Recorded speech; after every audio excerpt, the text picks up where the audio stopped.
আসসালামু আলাইকুম সবাইকে। আজকে হচ্ছে আমি কাঁচা কলার ঘন্ট করবো প্রথমবারের মতো। তো চলুন শুরু করি। তো এখানে হচ্ছে আমি 4টা কলা আর একটা আলু নিয়েছি, একটু সেদ্ধ করে নিয়েছি যেহেতু কলার একটা কষ থাকে। এখানে পেঁয়াজ, মরিচ, রসুন কেটে নিয়েছি বাগার দেওয়ার জন্য। আর কড়াইতে হচ্ছে আমি অলরেডি একটা ডিম ভাজতে দিয়েছি, স্ক্রাম্বল করে নিয়েছি, ঘন্টতে দিব আর কি। তো অনেক আগে একবার খেয়েছিলাম মামির হাতে, আমার কাছে ভালো লেগেছিল। তো আমি কলা তেমন একটা খাই না, তো ইদানিং টুকটাক খাচ্ছি। তো ভাবলাম যে করি। যাই হোক, ডিমটা ভেজে রাখার পরে হচ্ছে আমি এখানে পেঁয়াজ, মরিচ আর যে রসুন কেটে রেখেছিলাম সেটা আমি ভেজে নিচ্ছি। আমি একটু অন্যরকমভাবে করছি আজকে।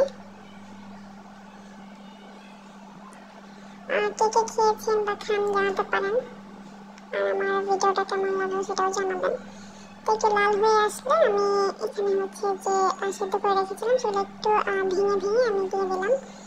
ডিমটাও দিয়ে দিয়েছি আমি একসাথে। এখন হচ্ছে আমি পানি দিয়ে দেব। তারপর হচ্ছে আমি লবণ আর হলুদ দিয়ে দিলাম পরিমাণ মতো, দিয়ে আমি ভালো করে এটাকে মিশিয়ে নেব।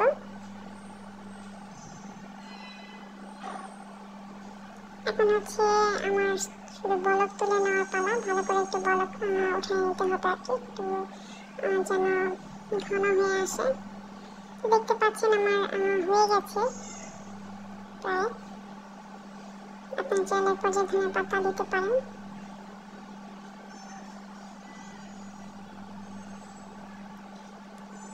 যাই হোক, আমি চুলাটা বন্ধ করে দেবো। আমার হয়ে গেছে, এতটুকু আমি রাখবো একটু পাতলা করে। তো এই তো ছোট্ট একটি রেসিপি শেয়ার করলাম, কার কেমন লাগলো জানাতে পারেন। আমার চ্যানেলটার পাশে থাকবেন, আশা করি সবার ভালো লাগবে। আর একবার হলেও এটা ট্রাই করে দেখবেন যারা খাননি আমার মতো। অনেক মজা হয়েছিল, ভালো লেগেছিল।